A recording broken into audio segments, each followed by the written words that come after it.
اچھا، اب یہ اس کے اندر ایک بہت بڑا اعتراض یہ ہے کہ اس کے اندر یہ آیا کہ یہ دن قلم اٹھانے کا دن ہے. قلم اٹھانے کے معنی یہ ہیں، یعنی یہ لیے جاتے ہیں، ترجمہ یہ کیا جاتا ہے کہ اس دن شیعوں کا کوئی گناہ لکھا نہیں جاتا. تو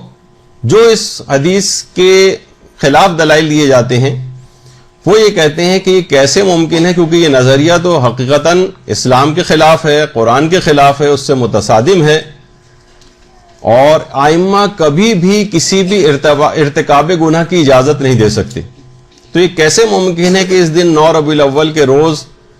قلم روک لیے جائیں، قلم اٹھا لیے جائیں اور کوئی بھی گناہ نہ لکھا جائے اور انسان کو بالکل آزاد چھوڑ دیا جائے کہ جو چاہے گناہ کرے. اس طور پر یہ پیش کیا جاتا ہے کیونکہ قرآن کے بھی خلاف نظریہ ہے، اسلام کے خلاف ہے، لہٰذا یہ بات قابل قبول نہیں. تو سب سے پہلی بات تو دیکھیے یہ ہے کہ ارتکاب گناہ کی چھٹی تو کوئی بھی نہیں دے سکتا. اور خود آج تک آپ لوگ بھی جو عید مناتے رہے چند ایک سازشی افراد کو چھوڑ کر،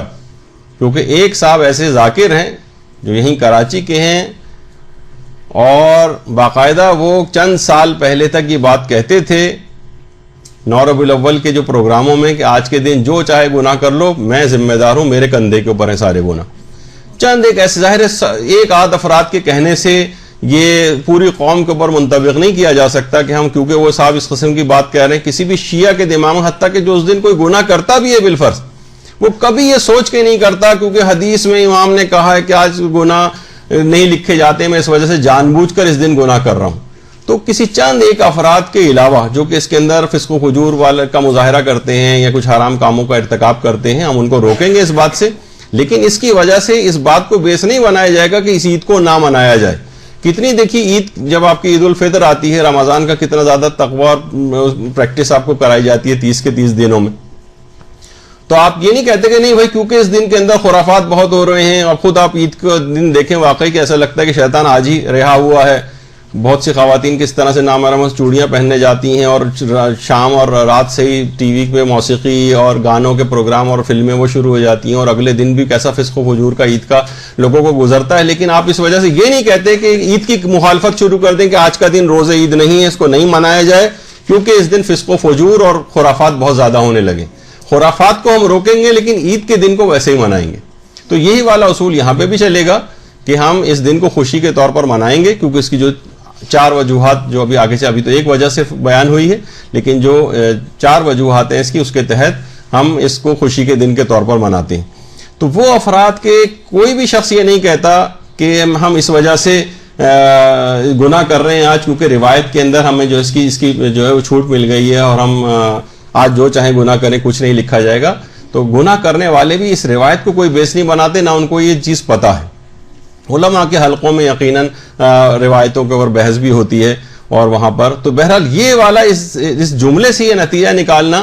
کہ آج کا دن جو ہے وہ اس میں کوئی گناہ نہیں لکھا جاتا، جو چاہے گناہ کرے، اس کے یہ معنی نکالنا کہ اس میں تشویق اور ترغیب دلائی گئی ہے گناہ کی، تو یہ بات صریحاً غلط ہے.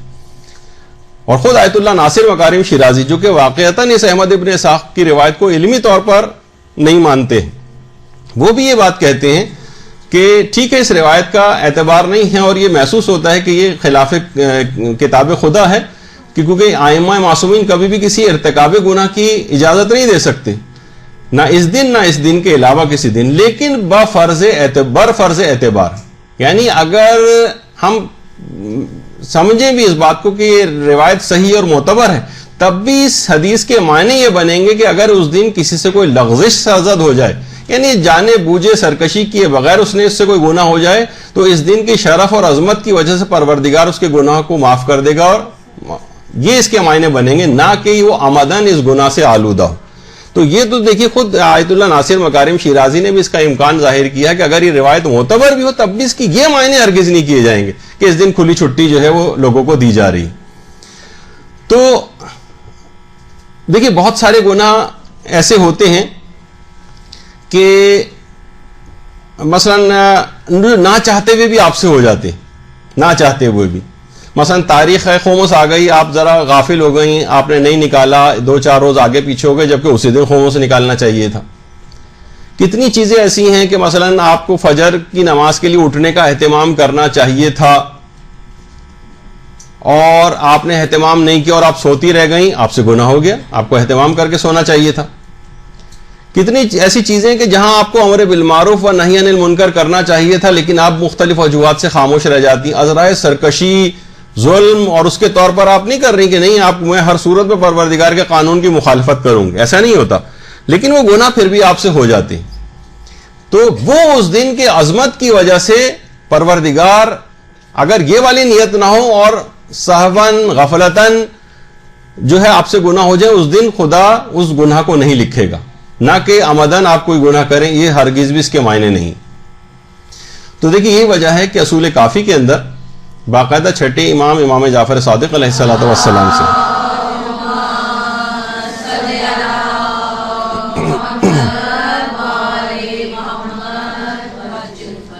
زرارہ نقل کرتے ہیں، پھر آپ ان روایات کے کیا معنی دیں گے جس کے اندر اسی قسم کی بات کی گئی ہے کہ اگر کوئی شخص کوئی گناہ کرے تو 7 گھنٹے تک کی اس کو مہلت دی جاتی ہے اور اس کے گناہ کو نہیں لکھا جاتا۔ 7 گھنٹے کی مہلت دی جاتی ہے اس کو، کہ شاید اس دوران یہ بندہ مومن توبہ کی طرف مائل ہو جائے اور یہ توبہ کر لے، تو پروردگار فرشتوں کے بھی کچھ روایات میں ہے کہ فرشتوں کے علم میں بھی نہیں آتا، کیونکہ جب وہ فرشتے لکھیں گے، یعنی ان کو مہلت دی جاتی، فرشتوں کے علم میں بھی نہ آئے تاکہ مقام مومن کم نہ ہو جائے۔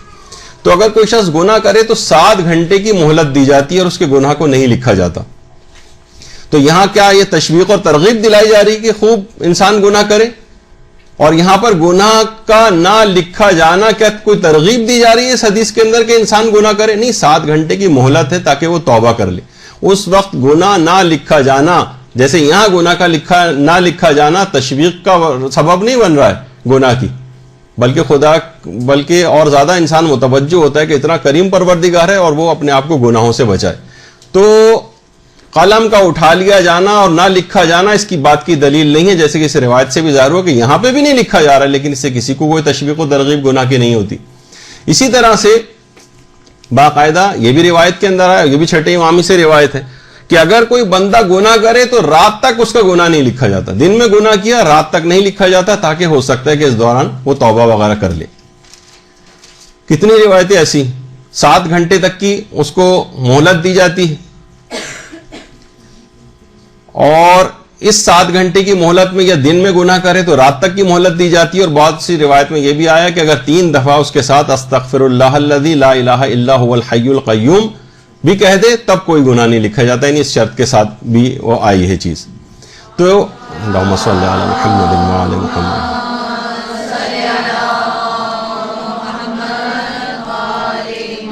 تو علماء فرماتے ہیں کہ ممکن ہے کہ یہاں پر قلم اٹھا لیا جانے سے مراد یہ ہو کہ وہ گناہ نہیں لکھے جاتے اور اس دن کی عظمت کی وجہ سے مہلت دی جاتی ہے تاکہ بندہ مومن توبہ کی طرف مائل ہو جائے اور توبہ کر لے۔ تو یہاں ہو سکتا ہے کہ اس سے مراد یہ ہو کہ اس دن کی شرف اور فضیلت کے باعث مخصوص مدت تک گناہ نہ لکھا جانا مراد ہو۔ تو یہ بھی ایک چیز ہے، یعنی اولاً تو یہ کہ انسان گناہ ہی نہ کرے، اور اگر بالفرض سہون غفلتاً اس سے گناہ ہو گیا، جیسے میں نے کچھ مثالیں آپ کی خدمت میں عرض کی، تو اس دن کی عظمت کی وجہ سے پروردگار اس کے گناہ کو معاف کر دے گا۔ لوگ یہ کہتے ہیں کہ بھائی یہ تو بہت جرت دلانے والا، زیادہ تر نے یہ اعتراض کیا کہ یہ تو نہ لکھا جانا اس کے معنی کہ جرت دلائی جا رہی کہ انسان جو ہے وہ گناہ کرے، اور اس کے لیے پھر وہ گناہ اس سے متعلق فتاوے بھی لوگ نقل کرنا شروع کر دیتے ہیں کہ جو ظاہر ہے کسی کا بھی عقیدہ نہیں کہ کوئی بھی گناہ کرے اور نہیں لکھا جائے گا۔ تو اگر آپ اس بات پر اعتراض کریں گے کہ اس سے تشویق و ترغیب ہوتی ہے، تو سب سے بڑھ کر اعتراض تو پھر آپ کو شفاعت کے اوپر کرنا پڑے گا، کیونکہ شفاعت کے اندر یہی تو کہا جاتا ہے کہ گناہگار کو شفاعت ملے گی۔ کتنی نعتوں کے اندر آپ سنتی ہیں کہ جو نیکوکار ہوں گے وہ گناہگاروں کی صفوں میں جا کے شامل ہو رہے ہوں گے، کیونکہ شفیع محشر جو ہیں وہاں پر ان گناہگاروں کی شفاعت کر رہے ہوں گے، ان کی طرف متوجہ ہوں گے، تو نیکوکار جو ہیں وہ گناہگاروں کی صف میں جا کر، کتنی نعتوں کے اندر یہ جملہ آتا ہے۔ تو کیا شفاعت کا یہ عقیدہ کہ تم گناہ کرو ہم تمہیں بخشوانے والے ہیں، اگرچہ یہ حدود و قیود اور شرائط کے ساتھ ہوتا ہے، لیکن کیا کبھی بھی شفاعت کا نظریہ اس بات کا سبب بنتا ہے کہ انسان یہ سوچے کہ بھائی وہ تو شفاعت کرنے والے ہیں تو لہٰذا یہاں خوب گناہ کرو؟ کہ لفظی طور پر تو کہتے ہیں لیکن ہر شخص کو پتا ہے، دل سے کوئی بھی اس بات کو نہیں مانتا ہے. بہت سے لوگ کہتے ہیں کہ اللہ بڑا بخشنے والا ہے، مثلا یہ بہت سے جملے لوگ کہہ دیتے ہیں، لیکن وہ سرسری طور پر ہے، دل سے وہ بھی اس بات کے قائل ہیں کہ نہیں، اس طرح سے نہیں بخشا جا سکتا. یہ کہ لاپرواہی اور غفلت اسے کہا جائے، اس میں انسان سرسری طور پر یہ جملہ کہہ جاتا ہے. ورنہ یہی اعتراض جو آپ اس حدیث کے اوپر اگر کریں گے تو اسی اعتراض کو آپ کو شفاعت کے اوپر بھی کرنا پڑے گا کہ اس سے بھی تشویق و ترغیب بظاہر لگتی نظر آ رہی ہے. سب سے بڑھ کر تو اور جو پروردگار کی رحمت ہے کہ کس طرح سے کہ جب شفاعت بھی ہو جائے گی اس کے بعد بھی کچھ گناہگار ایسے ہوں گے کہ شفاعت بھی ان کے مکمل طور پر عذاب کو برطرف نہ کروا سکے گی. یعنی ساری پاورز انہوں نے استعمال کر لی، اس کے بعد پھر رحمت پروردگار شروع ہوگی. شفاعت کے بعد کا ایک بہت بڑا مرحلہ ہے رحمت پروردگار کا میدان قیامت میں. اور اس نے بار بار قرآن کے اندر بھی کہا ہے کہ اس کی رحمت سے مایوس نہیں ہونا چاہیے گناہگاروں کو. تو کیا مطلب ہے کہ رحمت خدا سے مایوس نہیں ہونا چاہیے گناہگاروں کو؟ تو کیا کوئی تشویق اور ترغیب دلائی جا رہی؟ اگرچہ کچھ لوگ اس سے دھوکے میں پڑ بھی جاتے ہیں، جبھی چوتھے امام کے غالباً کسی دعا کے اندر بھی ہے کہ تیری رحمت کی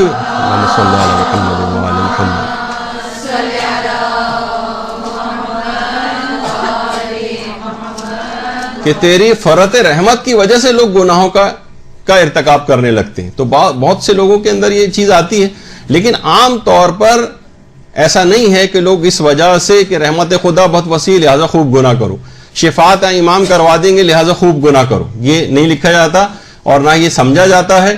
اور گناہگار بھی گناہ کرتے وقت یہ دل سے اس بات کا بہرحال قائل نہیں ہوتا ہے.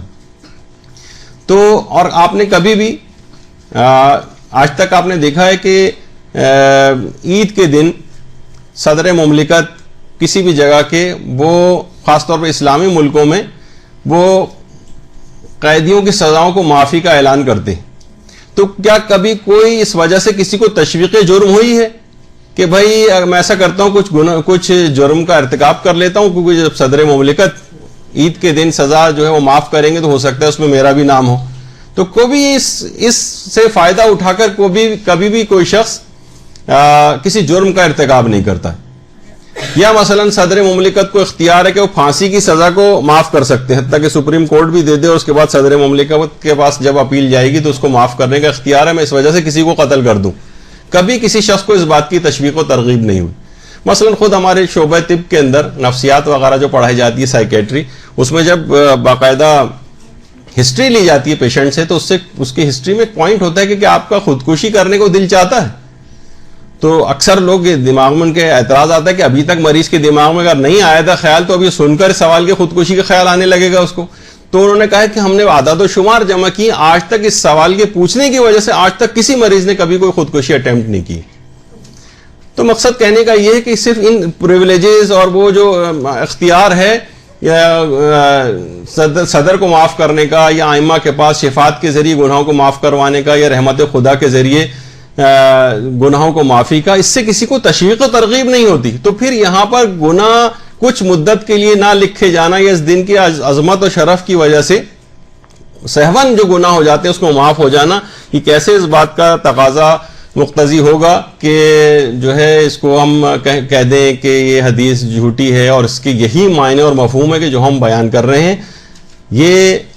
صحیح نظریہ نہیں ہے. اس میں علماء نے کتنی ساری آپ کے سامنے حدیثوں کی بھی باتیں آئیں کہ پھر یہی اعتراض ان کے اوپر بھی وارد ہوگا، جو آپ ان کا جواب دیں گے وہ اس کا جواب ہوگا.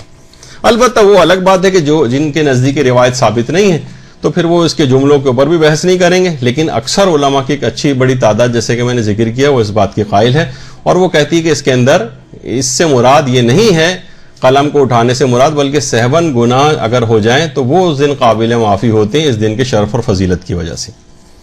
ورنہ پھر اس کو آپ کیا کہیں گے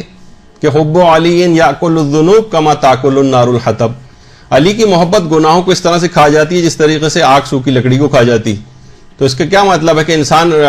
محب رہے اور اس کے بعد گناہ بھی کرتے رہے کیونکہ علی کی محبت تو کھاتی چلی جائے گی. تو کیا کبھی آپ اس حدیث کو کبھی اس طور پر کبھی کوئی شخص سوچتا ہے؟ تو پھر یہی اعتراض اس حدیث کے اوپر بھی وارد ہوگا کہ اس میں تو تشویق و ترغیب دلائی گئی ہے کہ آپ بس محبت علی دل کے اندر رکھیں. اب اس کی تفصیل میں تو کوئی نہیں جاتا کہ حدیث کے اس میں جب محبت ہے تو اس محبت کے تقاضے کیا ہوتے ہیں، اس کی نافرمانی نہیں کی جاتی، محبت کرنے والے سے اس کی سیرت کی پیروی کرنے کی کوشش کی جاتی ہے. اس کی تفصیل میں کون جاتا ہے؟ بظاہر تو یہ لگ رہا ہے کہ محبت علی اگر کسی کے دل میں ہے تو وہ گناہوں کو ختم کر دیتی ہے. تو انسان گناہ کرتا جائے، محبت علی ختم کرتی جائے گی، تو اس سے بھی کوئی تشویق و ترغیب نہیں ہوتی کسی کو. اگر اس پہ کوئی اعتراض وارد کرنے لگے اسی انداز کا، تو پھر اس حدیث کے اوپر بھی اس کو یہی والا اعتراض کرنا پڑے گا. اسی طرح سے حاجی کے لیے چھٹے امام فرماتے ہیں کہ حج کرنے والے کے اللہم صلی علی محمد و علی محمد،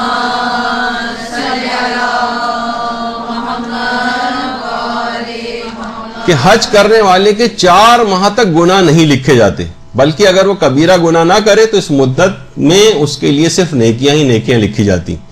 تو نہیں لکھے جاتے سے مراد کہ حاجی اس دوران خود جان بوجھ کر جتنے چاہے گناہ کرتا رہے نہیں لکھے جائیں گے. نہیں، یہ معنی نہیں ہے. حاجی سے بھی واپس آ کر بہت سارے گناہوں کے اندر کچھ گناہ عادتاً ہوتے ہیں، کچھ سہون ہو جاتے ہیں، کچھ غفلت کے اندر ہو جاتے ہیں، کچھ مسئلہ نہ جاننے کی وجہ سے ہو جاتے ہیں، کچھ کم علمی اور لا علمی کی وجہ سے ہو جاتے ہیں. تو اس دوران وہ نہیں لکھے جائیں گے، اور اس کو ایک شرف اور فضیلت رہے گی کہ تم سے اگر اس طرح سہون کچھ ہو جائے. لیکن اگر کوئی شخص دماغ میں لیا ہے کیونکہ حاجی کے گناہ نہیں لکھے جاتے لہٰذا ان 4 مہینے میں مجھے کھلی چھوٹ مل گئی ہے اور میں گناہ کرتا جاؤں، تو یہ اس حدیث کے معنی نہیں ہوں گے. ورنہ اگر وہ اعتراض آپ اس حدیث کے اوپر کریں گے کہ گناہ نہیں لکھے جاتے اس وجہ سے اس کو نہیں مانا جا سکتا ہے، خلاف قرآن ہے، تو ان تمام حدیثیں جو آپ کے سامنے ابھی پیش ہوں ان سب کا بھی آپ کو انکار کرنا پڑے گا. تو بہرحال یقیناً اس قسم کا کوئی بھی مفہوم نہ تو کسی نے اس طرح سے کوئی لیا ہے اور نہ سمجھا. یہی وجہ ہے کہ ملا محسن کے فیض کاشانی نے باقاعدہ اس حدیث کی کہ حاجی گناہ نہیں لکھے جاتے اس کی کافی تفصیل اور بحث کے اندر بھی گئے ہیں، لیکن اب اتنا وقت نہیں ہوگا کہ ہم اس کو بیان کریں. پھر ایک اعتراض یہ ہے کہ اس روایت میں اس عید کے متضاد نام آئے ہیں. کہیں آیا کہ اس دن کوئی گناہ نہیں لکھا جائے گا، لوگ اعتراض کرتے ہیں، اور کہیں یہ آیا اسی کے اندر جو نام ابھی آپ نے نام سنے اس کے اندر یہ بھی آیا کہ یہ گناہان کبیرہ سے بچنے کا دن. وہ کہنے ایک طرف تو کہہ رہے ہیں گناہ نہیں لکھا جائے گا یعنی گناہ کرو، اور دوسری طرف یہ کہا جا رہا ہے گناہ کبیرہ سے بچنے کا دن ہے. کہیں یہ کہا جا رہا ہے کہ یہ امر بالمعروف اور نہی عن المنکر کرنے کا دن ہے. تو یہ تو تضاد ہے، اور اس کا تضاد ہی اس بات کا ثبوت ہے کہ حدیث صحیح نہیں. یہ ایک اعتراض کیا جاتا ہے اس میں. تو دیکھیے اول تو یہ تضاد نہیں، بلکہ یہ تو اس سے ثابت ہوتا ہے کہ وہاں گناہ نہ لکھے جانے سے مراد مہلت کا دیا جانا. ورنہ یہ کیسے ممکن ہے کہ اس دن امر بالمعروف اور نہی عن المنکر کر کے انسان گناہوں کو رکواتا ہے نہ کہ تشویق دلواتا ہے. گناہان کبیرہ سے بچنے کا دن ہے، اس کا مطلب ہے کہ وہاں پر جو گناہ نہ لکھے جانے کی بات ہو رہی تھی کہ وہ جان بوجھ کر کیے جانے والے گناہوں کے متعلق بات نہیں تھی. تو یہ روایات کے ناموں سے یہ اس بات کا ثبوت ملتا ہے کہ یہ ٹکراؤ آپس میں نہیں ہے، بلکہ اس کے وہ معنی جو آپ نے سمجھے وہ معنی غلط ہے. ورنہ یہ امر بالمعروف کا دن بھی ہے، نہی عن المنکر کا دن ہے. لوگوں کو گناہوں سے روکیے، واعظ و نصیحت اور ارشاد کیجیے ان کو، گناہان کبیرہ سے خود بھی بچیں، دوسروں کو بھی بچائیں، اور اگر پھر بھی کچھ ہو جاتے ہیں تو وہ پروردگار عالم اس دن کی فضیلت و شرف کی وجہ سے آپ کو معاف کر دے گا. تو آپ نے دیکھا کہ اس طرح سے اس کو پیش کیا گیا کہ یہ خلاف قرآن ہے، جبکہ اس قسم کی بات نہیں. یہ تو ایک وجہ تھی اب تک جو روایت احمد ابن اسحاق